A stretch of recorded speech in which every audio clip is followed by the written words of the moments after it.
తాకట్టులో ఉన్న బంగారం అమ్మాలనుకునే వారి ఇన్ఫర్మేషన్ ఇస్తే దాని వాల్యుయేషన్ బట్టి మీకు కమిషన్ కూడా ఇస్తుంది గోల్డ్ హబ్. తెలంగాణలో ఏళ్లుగా గంపెడాశలతో ఎదురుచూస్తున్న పేదల కల తీరబోతోంది. కాంగ్రెస్ ప్రభుత్వం కొత్త రేషన్ కార్డుల జారీ ప్రక్రియకు శ్రీకారం చుట్టేందుకు రెడీ అయింది.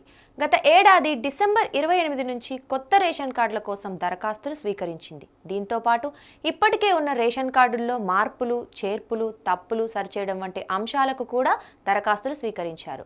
దారిద్ర్య రేఖకు దిగువన ఉన్న అర్హులైన వారిని గ్రామ సభలోనే గుర్తించి కొత్త రేషన్ కార్డులను ఎంపిక చేయాలని ప్రభుత్వం భావిస్తోంది. గత ప్రభుత్వ హయాంలో 6 ఏళ్లుగా ఒక్క కొత్త రేషన్ కార్డు కూడా జారీ కాలేదు. ఉన్న కార్డుల్లో పేర్ల నమోదుకు కూడా అవకాశం ఇవ్వలేదు. దరఖాస్తు చేసుకున్న వారికి ఎదురుచూపులే మిగిలాయి. రేషన్ కోసమే కాకుండా ఆరోగ్యశ్రీ వంటి సేవలకు రేషన్ కార్డులు తప్పనిసరి అయ్యాయి. కొత్తగా రేషన్ కార్డులు జారీ చేయకపోవడంతో లక్షలాది మంది పేదలు ఆయా సేవలు అందుకోలేకపోతున్నారు. కాంగ్రెస్ ప్రభుత్వం ఆరోగ్యశ్రీ పథకం కింద పరిమితిని 10 లక్షలకు పెంచింది. అర్హులైన పేద ప్రజలకు రేషన్ కార్డులు లేక ఉన్న వాటిల్లో పేర్ల నమోదుకు అవకాశం దక్కక లక్షలాది మంది పేదలు ఆరోగ్యశ్రీ పథకాన్ని వినియోగించుకోలేకపోతున్నారు.